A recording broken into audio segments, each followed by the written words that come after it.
So you know your CAGED chords, your arpeggios, and scale shapes, but when it comes to moving around the fretboard, you still feel lost. So if this sounds familiar, there's really just one small piece that you're missing that's keeping you from being able to see everything up and down the neck. So in this lesson, I'll take you through a simple exercise that will help shed some light on the problem, and then I'll give you a few exercises you can do to fix the issue.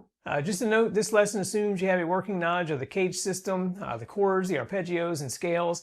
If this is all new to you, check out the CAGED lesson on my website for the basics. The link is in the description. Okay, so go ahead and grab your guitar and let's start off with a quick exercise to see if we can pinpoint what's causing you trouble. So what I want you to do with the guitar in hand is put your middle finger on the 6th fret of the 6th string, it's the B flat note. And from here, I just want you to play the major pentatonic scale. So I'll give you a second to do that. If you need to, pause the video and come back. Okay, that should have been straightforward. Hopefully you didn't have any issues with that. You're just playing the E form pentatonic scale.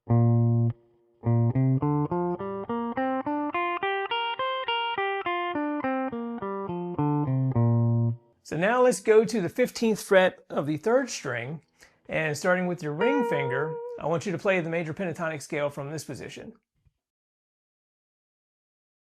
Okay, from here you should play the A form pentatonic scale.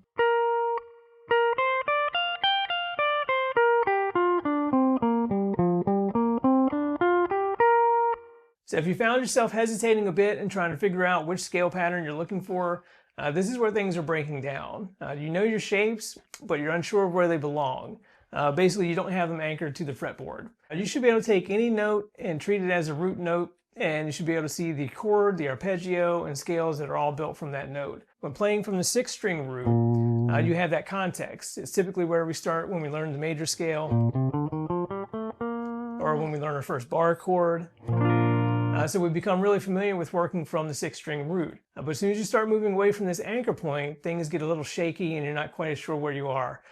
So we need to take the context that we have for this 6th string root and expand it to all strings. And we do this by anchoring the root notes to the CAGED shapes. So when you see a root note on the 5th string, you know you have the C shape and the A shape around it. When you see a root note on the 2nd string, you know you have a C shape and you have the D shape around it. Okay, so I'm going to take you through a few exercises you can do to tie these things together. And you'll want to start with the CAGED chord shapes, because once you have the chords anchored with the root notes, the chord shapes then become a sort of a scaffolding or framework for seeing the arpeggio and the scales that are around it. If you want a reference for this, I put a free cheat sheet in the description that highlights the root notes within the CAGED chords, arpeggios, scales, etc. You can grab that and then reference that as we work through the exercises. So for the first exercise, we're going to start with the open C shape, and we're going to work our way up the fretboard through each of the CAGED shapes. As we do this, we're going to play the root notes of each shape, followed by the chord itself. And this is going to start the process of tying these root notes to the chord shapes. Then the following 2 exercises will build on this and strengthen the anchoring of these notes. So starting with the C form, in the C form we have roots on the 2nd string and on the 5th string. So play both root notes, followed by the chord.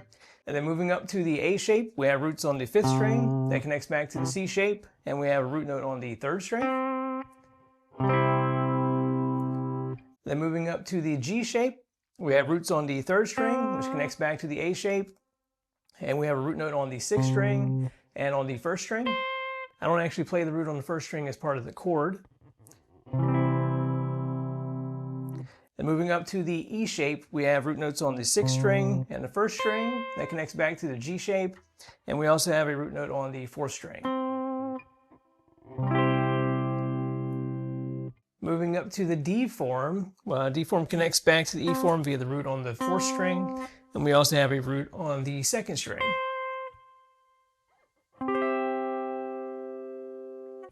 Moving on to the C form, we have a root on the 2nd string, and we have a root on the 5th string.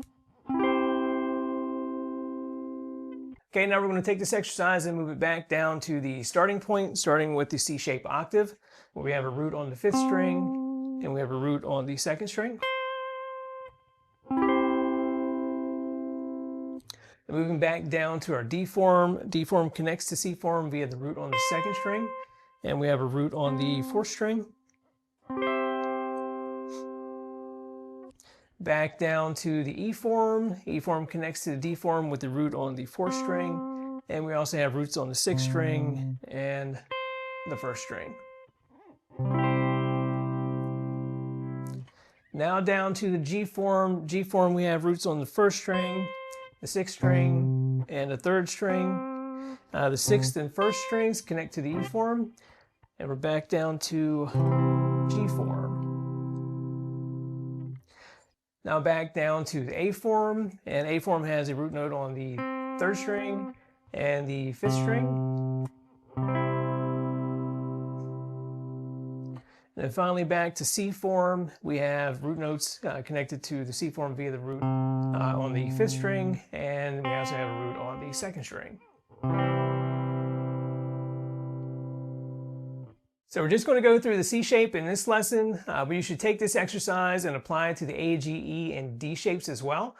Work from the open chord shape up to the octave and then all the way back down. For exercise 2, we're going to do something similar. We're going to start with the open C chord, and we're going to work our way up the fretboard, but this time we're just going to connect the root notes. We're not going to play the chord with it, just the root notes. But as you move from position to position, I want you to visualize the chord shapes around those root notes. So this is going to help reinforce the anchoring and allow you to see the full chord forms from just the root note itself. So don't skip the visualization part. It's crucial to making that connection. Okay, so let's run through the exercise starting on the open C shape. We're going to play the roots. I'm not going to play them any particular number of times, just enough to allow me to visualize the chord. And then I'm going to move up to the next chord shape and then up to the next chord shape. So starting in the open C shape. A shape. G shape.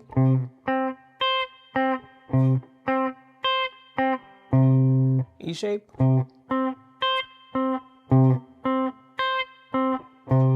D shape. And C shape.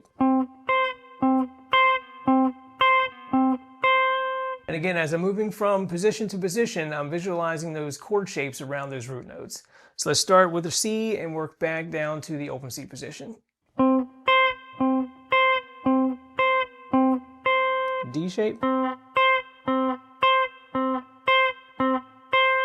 E shape.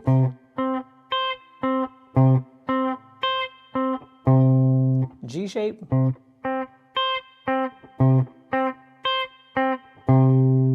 A shape. And C shape. And just like with the previous exercise, take this exercise and apply it to the A, G, E, and D shapes as well.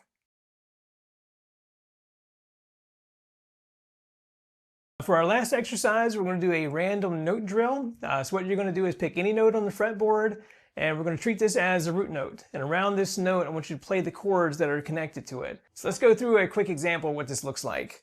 So if I take a root note on the 6th string, I have the E shape, and I have the G shapes around it.